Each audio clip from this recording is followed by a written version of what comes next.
السلام عليكم. وش كنسوي ولا مازال؟ وش كتعرفوا مس كيري من ولاية نيويورك؟ هي كانت متتاوية معنا، كملت ديجري ديالها في النورث ايسترن جامعة واحدة في بوسطن.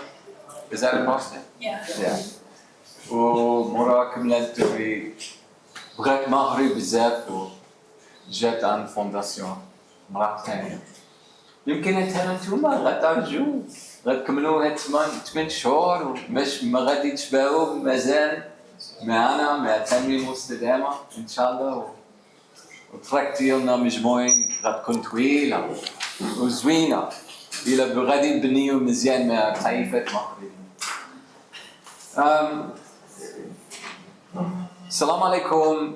يمكن في الأول يلا جات فكرة عندي. Maybe we'll say على سبب أنا بغي نسول Monsieur سي أستاذ أليكس كوكر غادي نقرا الانترودكسيون شكون هو فين هو كمل الدوغري ديالو الدكتوراه ديالو كل شي حاجة.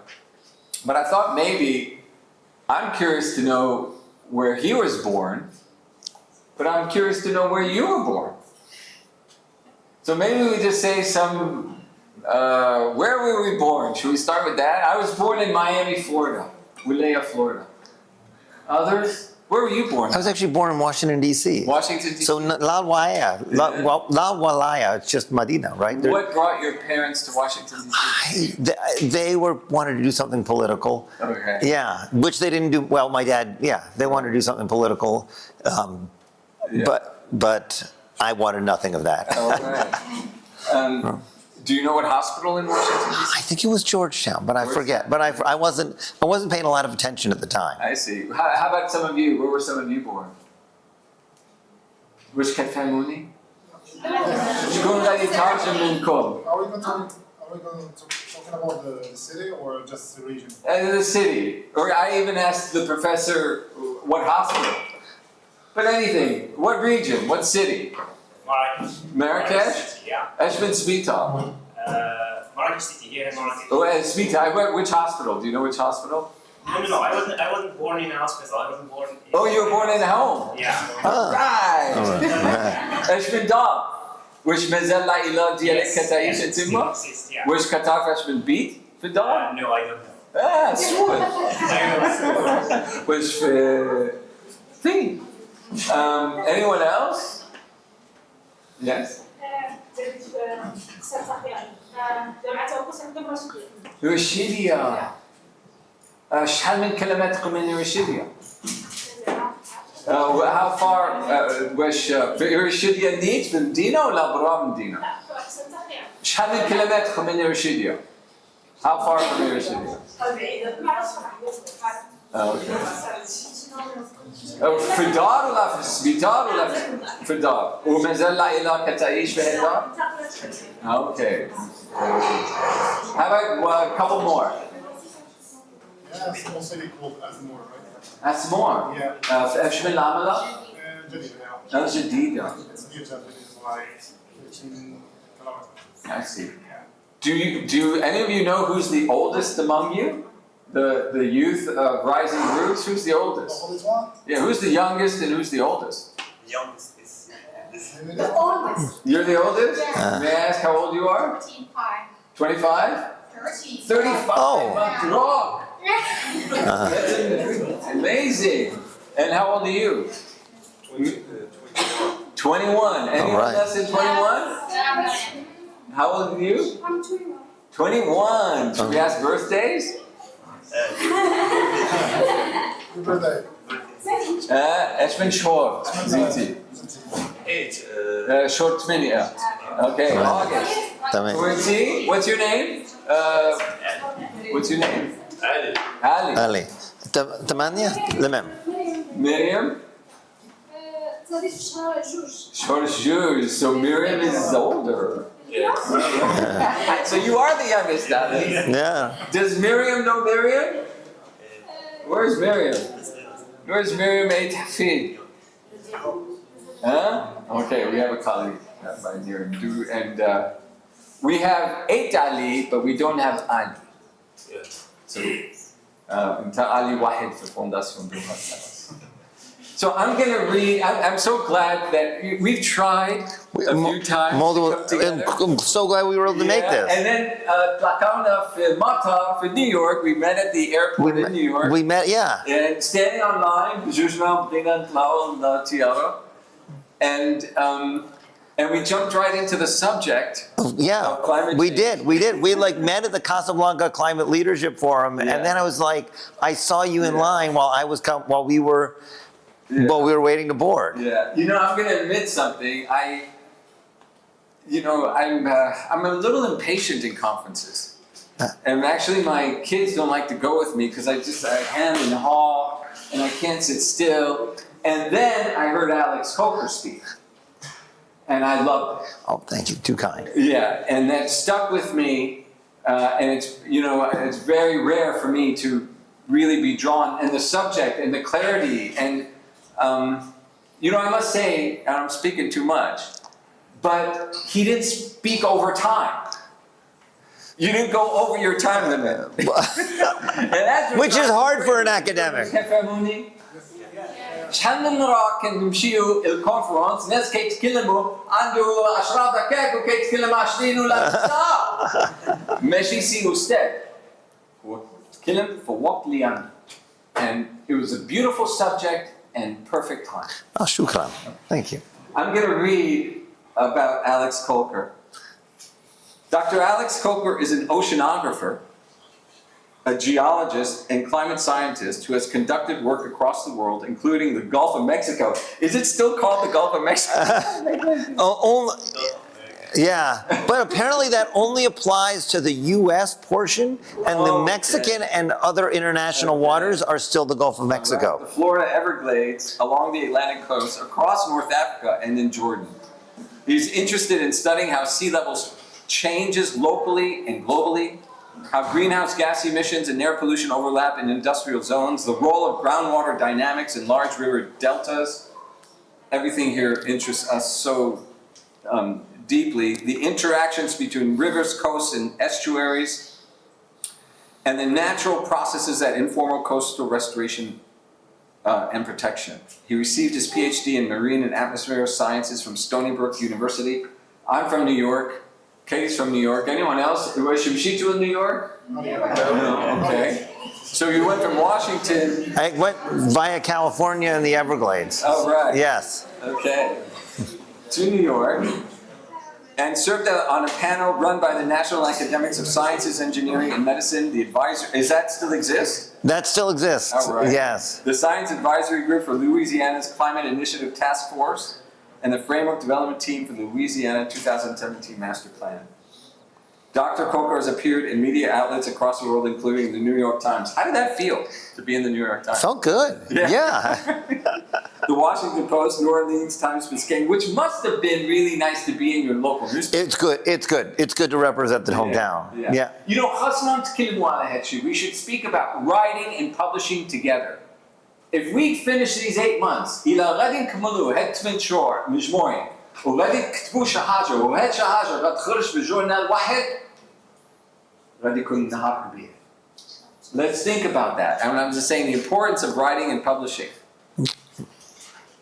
And we're never too young for that. And at no point has it been more important to communicate the importance of the environment to others and to hear about what other people are dealing with their environment. So and to communicate it as young people, your voice.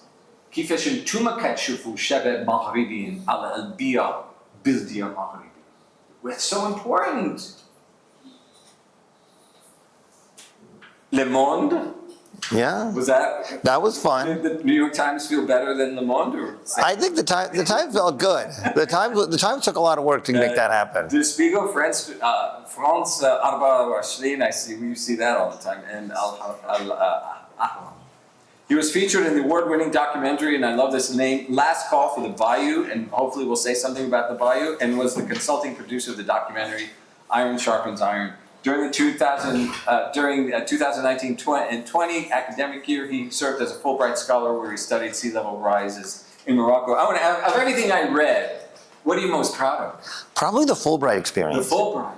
The Fulbright experience was phenomenal. it really opened my eye. It opened my eyes to this whole country. It opened my eyes Yeah. to a lot of possibilities, just to how important it is to communicate science, but also humanity and how we deal with our Earth to many people. So, Would you say, pride is such a complicated word. What word would you use? Among everything here, the Fulbright was most gratifying? gratifying? Yeah, I think gratifying is the word. Which كيف فهموش سيوستك يقول شحال من حاجة أنا قريت ياك؟ وأنا صرت أجمل من كلهم أنت بغيتي أنت حستي satisfaction لي بزاف هو قال الوقت هو داز الفولبرايت هنا في المغرب. How long did you spend? Was the Fulbright here? It was supposed to be 9 months, but it was the COVID year, so it got cut a little short. It was supposed to be like 9 months, and then it got cut to like 6.5 months. Right. How did that? What do you get an email saying it's over? Practically. I mean, there was like a whole course of events, it was as COVID was breaking, and we got, one email that said, tell us about the status of your visa, and then another email and then there was like a Zoom meeting that said, you guys should think about leaving, and then a meeting the next day that said, you really have to leave, and then a call the next day that said, you really have to leave now. Yeah.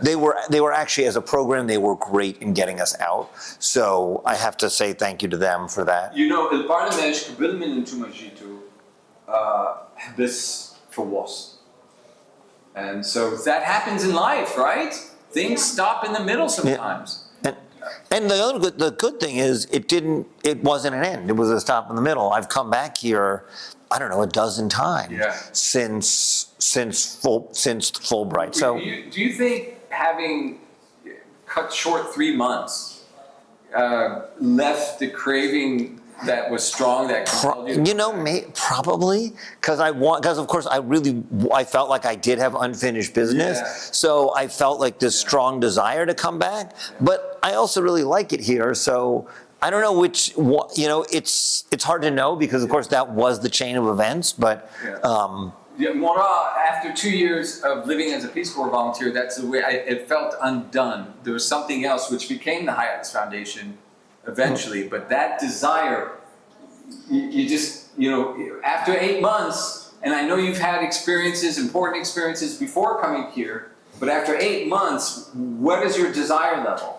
And does that give you energy to stay, to do more, to create your own organization? It's so important how things end and how we internalize that feeling. Or how we think about them continuing. Yeah.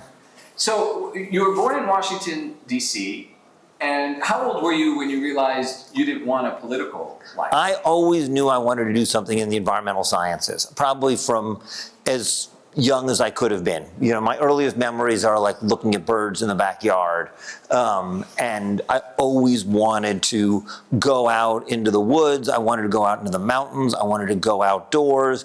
I wanted very little to do with anything that happened indoors. And politics was probably just one of those things. But I wanted everything to do with being outside, and whether that was going hiking or I was never in agriculture myself, but was fascinated by people that were in farming. And so I always I was fascinated by, the science of how the world works. And so I was always interested both as a place to have fun and also as a place to work in the outdoors. Did you have teachers before university that encouraged that feeling? Yeah, I had some great friends and teachers along the way. Does any one teacher or friend stand out?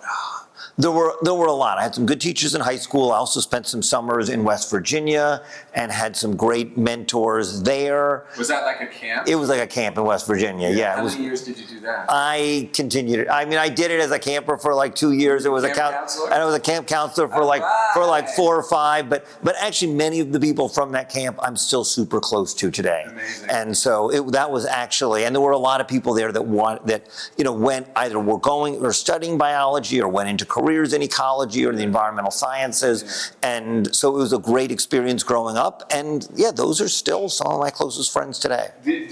I'm curious, did anyone have important summer camp experiences growing up? What did you do in the summers growing up? Yeah, I volunteers for children in the summer camp. before we was in the camps. I But see. now it's The residence. The buildings and stuff like that.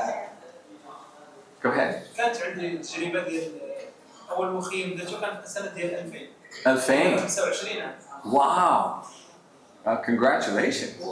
ملي كنت صغير ملي كبرت كنت قائد ديال قائد And then you became a counselor. Ustad diyelim. لا So he was a camper and then also Like a coach. like a coach, a camp counselor, yeah.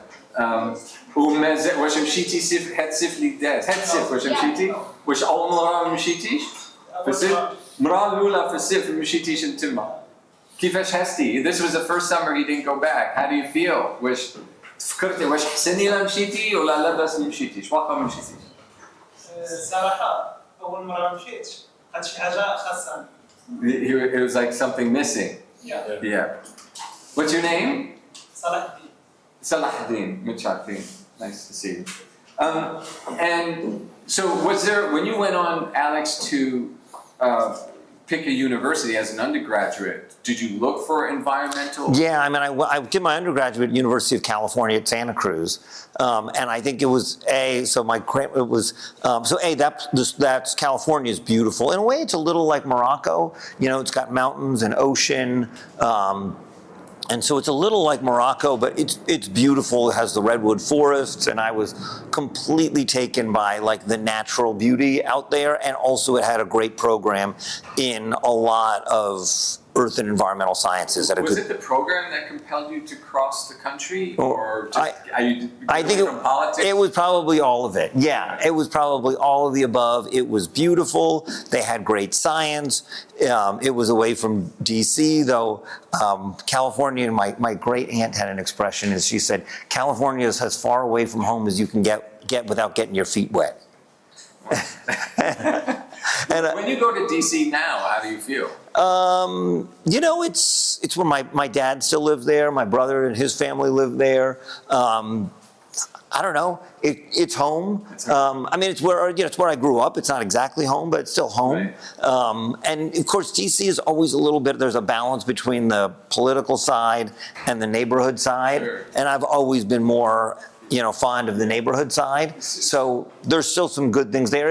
But it is what it is. What was your big takeaway from your undergraduate years? What aspect of environment did you most concentrate on, or that excited you? I was a biology major undergrad, but actually one thing that kind of caught my attention was a lot of people talked about, working in your home local ecosystem and the ecosystems where you grew up. And I didn't grow up in California. I grew up on the East Coast. And so the ecosystems that I grew up in were the sort of swamplands in the areas of the mid-Atlantic. So the area around Washington, D.C. is a lot of swamps, a lot of marshes, a lot of wetlands. And so I sort of realized that was where I should be working. Interesting. Did you understand? أنا سولت ايش فكرتي من هالدوغري الأول أنت دوستي في ولاية كاليفورنيا؟ ايش ما زال كتفكر من هالوقت وداز انتما؟ هو قال هما تكلموا على كيفاش نخدموا في بلاداتنا في أصل ديالنا. هو كبر في واشنطن بلاصة بعيدة من ولاية كاليفورنيا. But that idea had فكرة. هو قرا في ولاية كاليفورنيا ولكن ايش قرا وايش مازال كيتفكر هو التالنت خاصنا نتفكروه من فين جينا اصل ديالنا وداكشي اللي خاصنا نتفكروه في المغرب الحمد لله مغربيين بغاو اصل ديالنا. It's a beautiful thing about Morocco. So I just want to repeat that because you're saying about think local, think about where you're from, and that's an important message for all of us. Yeah. Think about your home, and your home is both where your family is, but it's also the world around you. And what did you do right after undergraduate? I kind of did a bunch of different things. I worked in the wetlands. I had a technician job at the National Institutes of Health. Well, within the world of environment. Yeah, most of it. From your undergraduate years. I did have a technician job at the National Institutes of Health that I wasn't too fond of, and. Right. but I played a bunch of ultimate frisbee and kind of goofed off too. It sounds, well, from that period till today, did you ever go really far afield from your field? Not too much. I mean, I've gone far afield from the places that I've lived, and within the field of the environment, I've done a lot of stuff. So living in Louisiana, what's been great for me is that I've had the opportunity to work in a lot of different parts of the environment. So I've pretty much always wanted to do the environmental work, but in Louisiana, I've had a lot of the opportunities. So I've worked on climate change, I've worked on coastal restoration, I've worked on air pollution. So I've had the opportunity within that field to do a lot of different things, and that I've been really grateful for. Was your master's degree straight into your doctorate? Pretty much, yeah. I went to grad school and actually went for ecology, and then I realized that I didn't want to do ecology, and I was looking at other programs, almost thinking of dropping out, and then I ran into some people at a conference that were looking at climate change in New York City and needed an ecologist. And I said, I'll do that. And that became my master's thesis, and then that grew into my PhD thesis. How long of a period was that to go through your master's and PhD? It was probably 6.5 years total. It's pretty fast. Yeah, I mean, it took. Was that a happy time? It was fun. It was great. Yeah. Was that all in New York City? In Long Island and New York. So yeah, so it was all sort of in the greater New York area. More on the wetlands in Long Island. Have you ever lived there again since your PhD? No. And it was an interesting place to work because, New York for so many people is like this enormous urban setting, right? It's this huge, big city, right? And for me, I was like out in the marshes and out in the swamp and like not far from New York. And so you could see, I worked in Jamaica Bay, which is in Queens, and you could be in the wetlands and, surrounded by marsh grasses and then see like the New York City skyline in the distance. Incredible. Yeah. I spent a few years in Long Island and got that feeling. But I must also say, you could get lost in certain parts of Central Park. It's unbelievable. Yeah. It's not marshes like you're saying, but I mean, actually, it kind of was. I mean, it was a different kind of. It was freshwater marshes, but Central Park is this low ground, right? And so, when you're on the low ground in a forested area, you're in the thick of nature. Yeah, Central Park. Yeah. And actually, some of the oldest forests in the U.S. are in Prospect Park in Brooklyn. You're unbelievable. Yeah. Same designer. Yeah. But there's trees that predate the park that people have said those forests are there, in the earliest like American maps of the area, and they're still there today. So they think, most of the U.S., the old growth has been cut down centuries ago, and there's still a little bit of old growth forest in Prospect Park and over in the Bronx. It's amazing. They dated a tree, and I'm back to Central Park, but they dated a tree in Central Park. Of course, it predates the park itself, and it's unbelievable.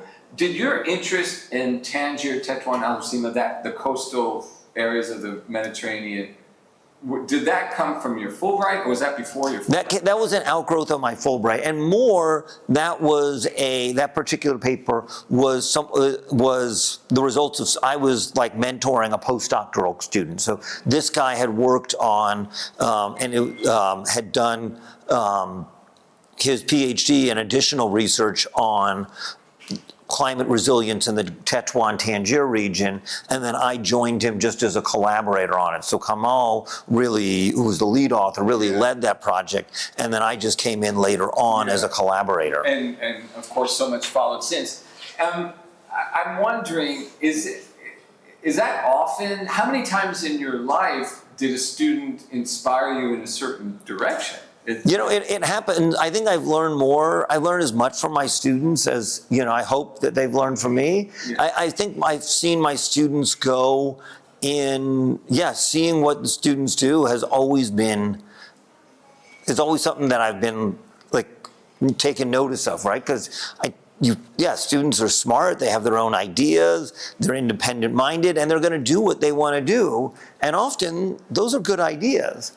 And so I've learned, I think my students, I went into this in the bigger picture, I went into this from a very academic perspective. I wanted to go very much just be an academic and just be a researcher. And a lot of my students were really interested in doing things that were much more applied. And I realized that they were doing great things. So part of me wanting to do more applied work, has come, part of it's just come from the situation that we're in with climate change and so many other impacts, but part of that is seeing my students, opt for those as careers. Not to backtrack, but was it the work between your undergraduate and graduate work that drew you first to oceans? Yeah, it sort of came about. Like practically, yes. I mean, I think I did some work in the Florida Everglades, and the work in the Florida Everglades gave me enough work experience to get the job at the Columbia NASA lab that was doing climate change work, and that gave me enough work moving on. So yeah, I think it was. I spent a year as an AmeriCorps volunteer, which was a little like a Peace Corps program. Wow. Yeah. So I spent a year as an AmeriCorps volunteer in the Everglades, and that was really what got me into wetlands and into the coast. I see. And I did kind of fall into that. I wasn't planning on it, but I just ran into someone. Actually, I was ran into someone, and I was like, "Do you know of anyone that's got jobs out there?" And he said, "I know people in the Everglades, and here's their phone number, and give them a call." How old were you when you started your master's degree? What was I? Probably 26, 27. So you were a young PhD. No, I don't know. I probably started. Yeah, I got my PhD at 30. I think I would have gotten it would have been 33, 34, 33, 34, something like that. Do you remember that? I mean, I'm going to get to Tetouan, I want to get to Morocco, but I just want to ask, was that after you finished, at the moment or time of receiving your PhD, was that anticlimactic, or was that? Yeah. Okay. So in general, when I was doing my PhD when Lord of the Rings came out, and I felt like the PhD itself was like Lord of the Rings. Like a torturous journey? Yes, like I had this thing, and I had to carry it, and it kept on getting heavier and heavier, and either it was going to destroy me or I was going to destroy it, and I wasn't sure which one. Yeah. So I felt like it was like my PhD was like Lord of the Rings. Yeah. But, and so it was done, and I was like a huge, breath of relief. Right. But also, I guess we just came across about the 20th anniversary of it, because I defended my PhD in August of 2005, about August 15th. And 2 weeks later was Hurricane Katrina. And we just, excuse me, I'm gonna have to sneeze, that's all. Excuse me. Thank you. Excuse me. Thank you. Yes. Dima Fijidi. Yeah. Thank you. Excuse me. So I finished my PhD like 2 weeks before Hurricane Katrina, and I remember driving my car around Long Island, actually then going to a guitar lesson, and going to the guitar lesson and then seeing the price of gas was $1 higher just on the way back. And then just following it in the news, and I don't know how many people remember Hurricane Katrina, but it was a disaster in New Orleans. Much of the 2/3 of the city flooded. There was 2, 3, 4, 5 meters of water in some places. People were stuck in their homes. It was a complete. How many people lost their lives? Something close to 1,000 people lost their lives. Some big levees broke. The New Orleans is very low lying, and a lot of it is under sea level, and it's surrounded by levees. And there were a series of levees that broke catastrophically. They weren't well built, they weren't well designed, they weren't well maintained, and so they collapsed under the storm. It was a strong storm, but actually the strongest part of the storm missed New Orleans. It was actually just the reason that these levees failed is that they were poorly built and poorly designed and poorly maintained. But 1,000 people or so died, and hundreds of thousands of people were displaced. And so it was the biggest disaster. Where were you when? I was in New York. Is New York much better prepared? I mean, New York, 2012, New York had Hurricane Sandy, Yeah. which was a really strong, big storm. It was actually more intense. I think it was probably more intense in New York than it was in New Orleans, because Katrina missed New Orleans because of the weird geography of it. Anyway, but Hurricane Sandy hit New York, and that was a very, very powerful storm. And, that flooded everything south of 34th Street. Right? And so, New York, the lower part of Manhattan flooded, parts of Brooklyn flooded, like the low-lying areas around New York flooded, and, the subway flooded. Are you aware, is New York better prepared to? It's somewhat, but not intensely. They did start building a bunch of levees around New York City. So they have built some levees around New York City. So I think like the east side of Manhattan, which is particularly low, they built a number of levees. And so that part of Manhattan is stronger. So there are parts of New York that are stronger, but not by any means the whole city. When I was reading about your work regarding Tangier, Tetuan, and Hoceima, and I'm looking at different areas along the coast have different levels of vulnerability, but in general, you put it at around 50%. Is that can you put in perspective what that means? 50% of the area is classified as vulnerable? I mean, I think it means that a lot of people have to should be thinking about their flood risk. And it means that, we think of Morocco as very mountainous, right? And, hilly, and it is. But in a lot of places, people live close to the water. Right, Casablanca's pretty low-lying. Tangier and Tetuan, yeah, it's a hilly area, but actually a lot of the more developed areas are near the water, the ports by the water. There's a lot of people that live by the water. People often live in the flatter areas, even though we think of them as sort of, the charismatic areas are often the hilly parts. The lived-in areas are often the flatter, lower-lying areas. And I think that that's actually a common thing across the world, that we all need to worry about or should be thinking about our flood risks when climate is changing.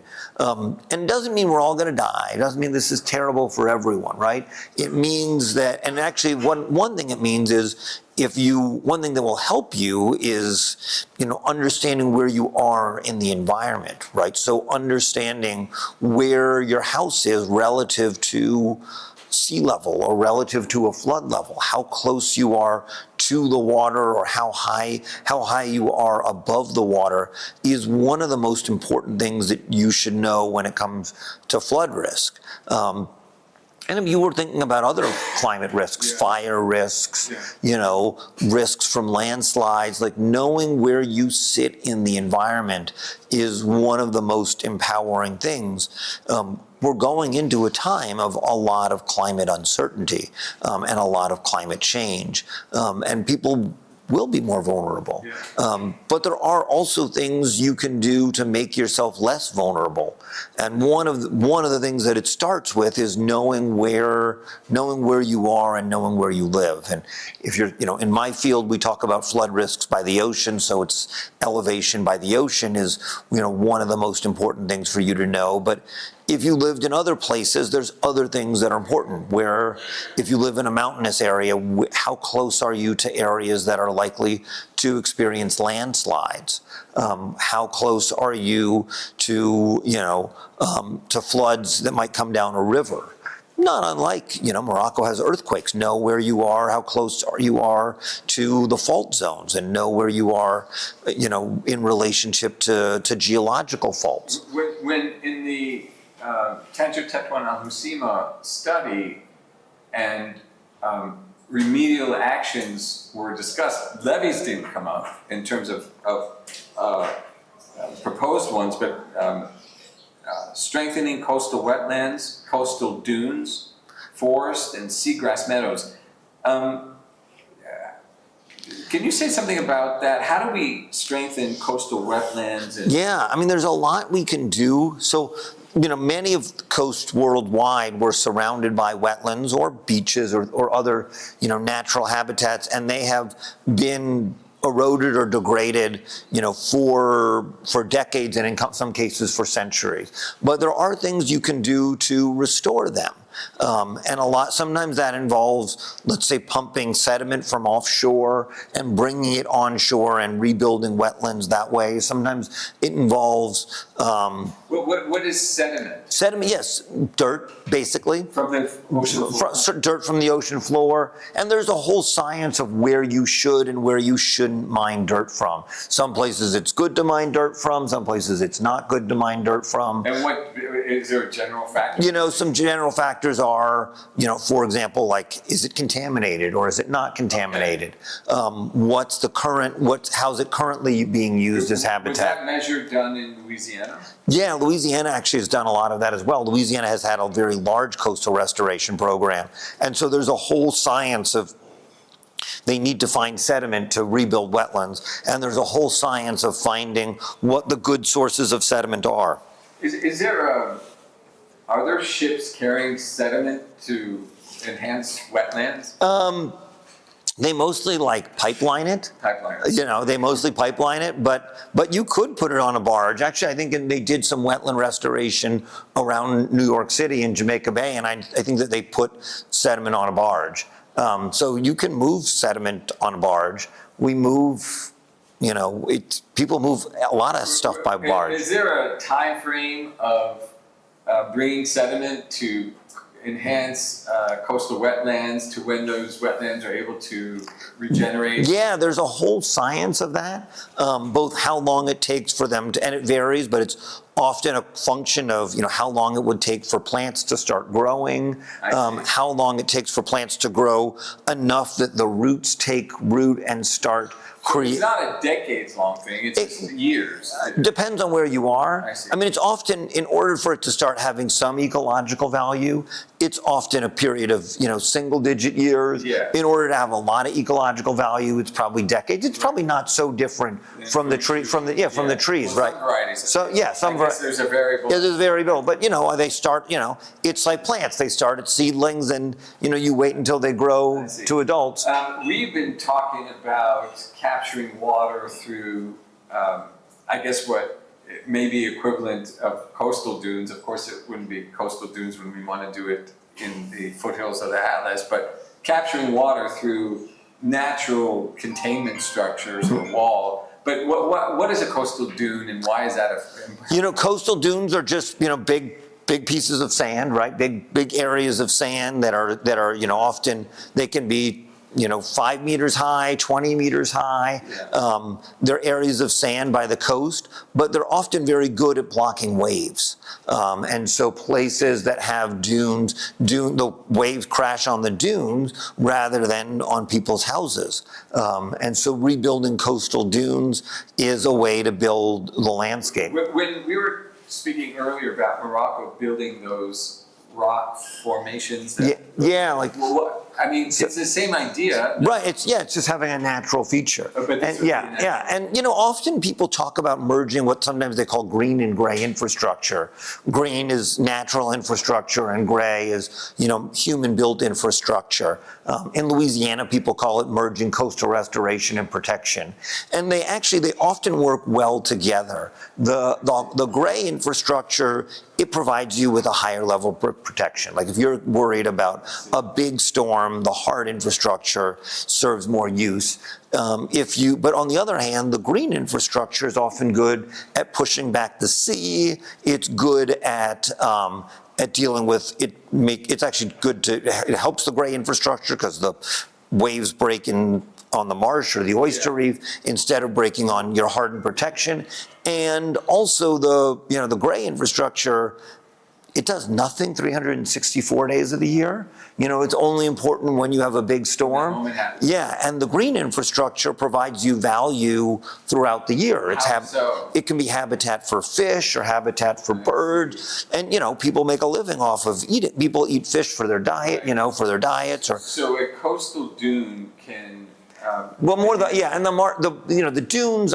Not a ton lives on the dune. I mean, there are birds that live on the dunes. Right. The marshes are particularly productive Right. and are particularly good at, let's say, feeding wildlife. Is that also the rationale between the solutions of forests and seagrass, that it enhances? So they each have different strengths and weaknesses, right? So dunes are for example, are better at blocking storms because they tend to be relatively storm waves because they tend to be higher.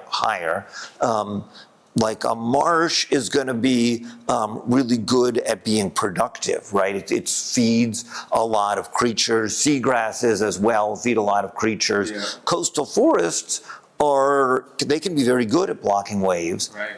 They're a little vulnerable to salt water, but they can be very good at blocking waves and can provide. They can also, like a swamp. We don't have a lot of swamps in Morocco and Louisiana, where I'm from. We do have a lot of swamps. They can be very good at soaking up rainwater and water from intense rains, which is not as much of a problem here in Morocco, but a big one in Louisiana. I was also appreciative when you had mentioned a couple times in your writing how Morocco's vision was something that you appreciated, that you felt that there's a certain aspects of Morocco's strategy to addressing these challenges that. Yeah, I mean, Morocco is one of the few countries that's on path to reach its Paris Accord goals, at least the last time I checked. And there's, Morocco has a lot of sun, right? I mean, Morocco's well situated to deal with solar energy. Yeah. But in the coastal restoration, at least in terms of vision, not of implementation, but in the coastal protection and restoration, you thought Morocco's plan. Yeah, I mean, I think there's a good, strong community of coastal scholars and coastal scientists here in Morocco.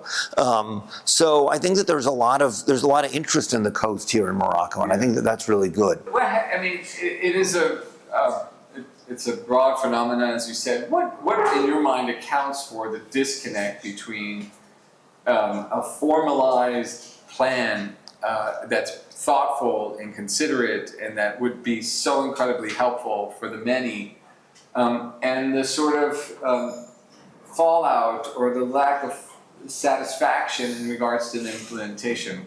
Why do we have this gap between the intention and the reality? I mean, and sometimes it's just money, right? Like people might have great ideas and then they just don't have the funds to implement them, right? So does that account for Louisiana's case? No, that doesn't account for Louisiana's case, because actually for the last 15 or so years, Louisiana's had a lot of money. There was a big oil spill in 2010. Yeah. Louisiana got a lot of money from that oil spill. So actually Louisiana for a long time was the state that you didn't have that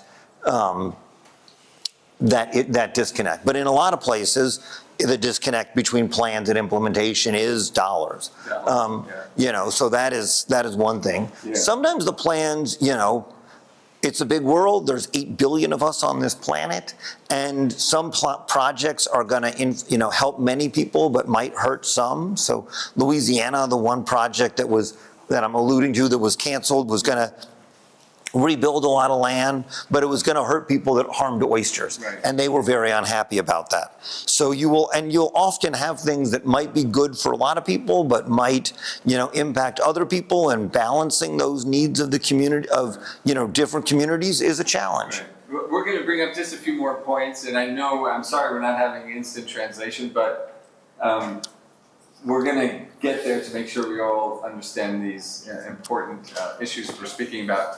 Another thing that came up in relation to Tangier, Tetuan, and Kusima was the population growth and the development that might be related to tourism and so forth, and that you have this climate need to enhance the wetlands. And yet, at the same time, there's this economic development reality. And that is, that's an issue that it's in many places. Tangier Tetuan is certainly one, but we've seen it in the U.S. too, right? On one hand, there's a lot of pressure to restore coastal systems because they're beautiful and they also provide us with so many services. On the other hand, we have a growing population in the world, and a lot of people live by the coast. And so there's huge development pressures, and people want a place to live, and coasts are often, not only are there a lot of economy there, people like to go to the beach there, Right. and you do have these competing balances. Yeah, but whereas in our experience at the Hyatt Foundation, and even before it for many of us, we always thought that these two aspects, conservation and development, we can have a single project that fully embraces, enhances both. We don't have to compromise between development and conservation, at least in the mountain areas where we work, we can negotiate it through. And it just seems so much more difficult for, how do you have wetlands in the same space as development? How does that? Yeah, so Louisiana, for many years, was doing it right. And they basically said, if we rebuild wetlands, that helps us reduce our flood risk, and that makes the area a safer place to be and an easier place to have a vibrant economy. So Louisiana, for many years, did it right. And they were thinking, look, if we rebuild wetlands, that will push back the sea, that will reduce our flood risks, then people won't be spending money dealing with floods, they'll be spending their money at stores, and they'll be better off. We'll rebuild wetlands, it'll be good for the environment. We'll rebuild wetlands, a lot of fish will use that, that'll be great for people that, eat fish, and we'll push back the sea, and that'll be good for people in cities that want to do business. Yeah, And but so- you said for a lot of years, is that continuing till today? It's continuing, but like I said, there was this very large project that was canceled. I see, So, I see. so it is continuing, and they are continuing to think on that line. Okay. But I should always say, there was a big project that was canceled. I'm getting maybe a little technical here, but I was reading about in your work blue carbon, and a question came. So we, as an organization, we follow communities' priority to plant trees, including forestry. But the blue carbon seems to relate, or does it only to relate to marshes, or can blue carbon incorporate forestry? Blue carbon is basically like forestry, but for the ocean. So they just call it blue because it's in the ocean. So it's the same idea as what you're doing with forests, just in the water. I see. And they just call it blue carbon because it's So there has to be marshes then, because we don't afford. Yeah, it could be marshes. It could be seagrasses. Seagrass, okay. It could be maybe it could be big algae bloom, big seaweeds or algae blooms that sink out of the water. So there could be other things that it could be, but it's still the same idea of a natural carbon sequestration. They just call it blue carbon because it's in the water. Let's just start off with reflecting on rivers. Rivers are one of the big things that connects the continents to the ocean. Much of how anything coming off from the continent reaches the ocean goes through rivers. Rivers are the primary way that water flows to the ocean. Rivers are the primary way that nutrients go to the ocean. Those nutrients can be very important for feeding fish, feeding food webs that feed fish. So rivers are really what connects the continent to the ocean. And then, they're in a way that there's a feedback because the ocean is a source of moisture that, to the atmosphere that, is a source of, that can lead to precipitation, which, so you've got your hydrological cycle. So rivers are this connecting source, but they can be disrupted by dams, right? And there were dams, there have been dams put in Morocco, there have been dams put in the US, right? And dams have the potential or they can hold back sediments, and they can prevent sediments from reaching the coast. And if you prevent sediments from reaching the coast, that coastal wetlands need that sediment. Coastal wetlands need to keep pace with sea levels. Sea levels have been going up slowly for a long time, and they're going up more quickly due to climate change. And so for coastal wetlands to grow with respect to climate change, they need sediment. And if there's a lot of dams, that sediment doesn't necessarily reach the coast. And so there's many reasons that we've lost wetlands in Louisiana. And some of that there's a lot of reasons for it, but one of that is the wetlands, dams in the upper Mississippi River don't prevent sediment from reaching the lower Mississippi River. But you've had dams here in Morocco. I had one, and I think you're referring to a paper. I had one student that did her master's thesis, and she was doing her master's thesis, and I had the chance to work with her when I was a Fulbright scholar, and she was looking at how dams had reduced sediment load to the mouth of the Bourugreg River, and the potential impacts that would have had on marshes, or the impacts that had on marshes near the mouth of the Bourugreg. We were talking about moving sediment in order to enhance wetlands. Is sediment transported from dams, from the sediment blocked in dams? Is that ever transported to the wetlands? Often not. Have you heard of it? No, I have not heard of it. The one thing that I have heard of is you sometimes get wetlands forming in the pools behind dams because the sediment is not reaching the ocean. Instead, it just reaches the dam, and so you build wetlands behind dams. That's pretty amazing. Yeah, so there's like one dam in the U.S., for example. There's a famous dam in the northern part of the U.S. that prevented a lot of sediment from reaching the Mississippi River. And behind it is a delta, and it's almost like the Mississippi River Delta is forming in like Wyoming. Oh, that's incredible. So what's the solution if rivers aren't bringing the sediment to the wetlands and it's having an effect on the delta? And people do talk about ways to manage dams. Maybe you could open them up and pulse and have like a pulse of sediment, right? And have like if you let's say had a big spring river flood, you could like pulse the sediment and have like a load of sediment wash through the dam. Instead of trying it, just seeing what happens, you can do the science and do the hydrology and do the computer models and see what paths work and what scenarios do and don't work. And so one of the reasons to do environmental sciences is that it can give you a robust number on management strategies and how I think we would like to have some world where we've got, the benefits of, consistent water, but also, the benefits of having a thriving ecosystem. And if people want to say, can we do this, can we do that? Instead of just trying something, on a whim, you do the science and you try what works best within the science. Well, maybe this would be my final question, and then we'll ask you your thoughts. What are your goals you've researched these things, the interconnectivity, the policies, the situations that are vulnerable. What do you hope, in terms of your professional energy and dedication in the next, few years, 5 years, 10 years, what do you hope to... I think maybe to do what I've done in Louisiana around the rest of the world. I've really had, over the last decade or so, had the chance to do a lot of great things in Louisiana in terms of environmental sciences. I've been able to work with great people. I've been able to work on a lot of restoration projects, but it had been very focused on Louisiana. And I think my goal for the next decade is to do some of the same kinds of things that I've done in Louisiana, but do it across the world, and maybe do some of that stuff here in Morocco. Well, I want to thank you, Alex. Everyone want to share a thought, a question? I know تكلمنا بزاف وما ترجمناش وسمح لينا, but I wanted to get through it and then see how you all feel and what you're all thinking. واش انتوما غتسولوا شي حاجة؟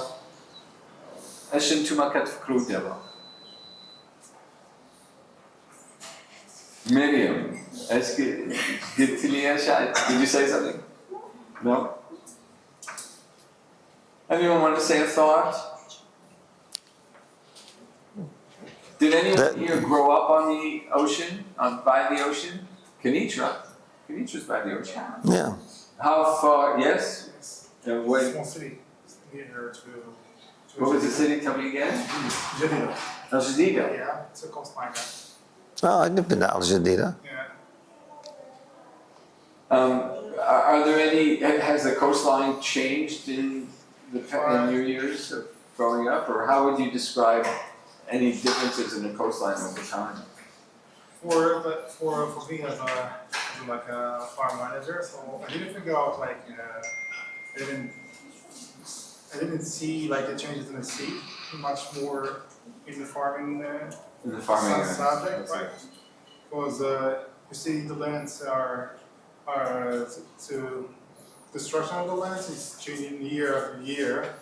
So because of the droughts, I see, yeah. yeah, during the several years in Morocco, so that's affected more by the climate change. And also, I would like to ask some questions about. So my question is, what is the most highlighted subjects that are affected by the climate change and need urgent actions in Morocco? I mean, I think Morocco, the biggest need for climate issue is drought, right? This is a dry country, and I think water management is probably the biggest climate need in this country. There's then sea level rise, because we have a lot of people on the coast in this country, is probably like a close second, or probably the second. So I would say that the two biggest issues in general are drought, and water availability for drinking water and agriculture, and then sea level rise. And then maybe at least this is in my world, another thing I'd add is fishery sustainability. Morocco has big fisheries, particularly around Safi, and the sustainability of those fisheries. But we didn't mention that, but the sediment also has an important. It can feed algae blooms, Yeah. which feed fish. Right. Yeah. Can sediment, I know you're speaking as. I love sediment, But I would just have another, but can sediment be a fertilizer? Sediment, I mean, sometimes fertilizer can wash down as sediment, but sometimes fertilizer is, we often think of the nutrients as needing a couple of sources of nutrients. Nitrogen, phosphorus, potassium, and iron. And nitrogen and phosphorus are typically the big ones because most parts of the ocean have enough potassium and enough iron. And nitrogen typically comes in dissolved form, and phosphorus can come in either dissolved or particle form. Can you imagine the world starving for sediment? In some ways, it probably is. I mean, people do talk about like global sand. Sand is like one of the most used global resources. And so people do talk about like sand issues and, sand as a resource because it's used. It's used naturally, but it's a big building material. It's heavy. You need a lot of it. Right, so sand is actually like globally, it's a widely used resource. Yeah. What's the impact of climate change on like the vegetation growth in Morocco, right? So probably the biggest influence is through water, is through drought and la sécheresse, right? That is probably the biggest influence of climate change on Morocco and Moroccan vegetation is through drought. And as we go through drought, and I guess we're in a 7-year drought, that is the biggest change. The other change is heat stress, just the temperature, le temps. The heat stress, the chaleur, is hot temperatures can also be damaging to plants. So I think the impact on drought, and then on the hydrology, and then the impact on the chaleur, on heat, are the biggest impacts of climate change on vegetation.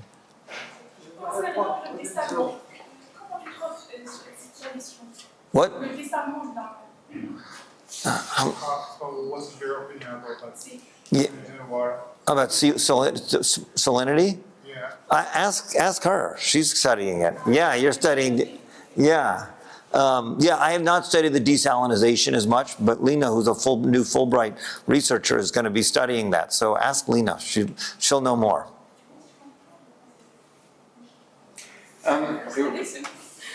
Looking at the arc of your career,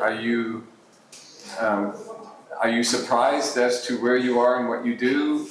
Does it seem to have followed the reasonable progression? It definitely did not follow a reasonable progression, but it followed a good one. So yes, I will say it's followed a good one. I'm not sure if it's, exactly. Yeah, it followed a good one. And what made it most good is? I think I've gotten to work in great places and I've gotten to work with great people. Well, thank you, Alex Kolker, and thank you. Shukran jaziran. Thank you. Merci. Shukran.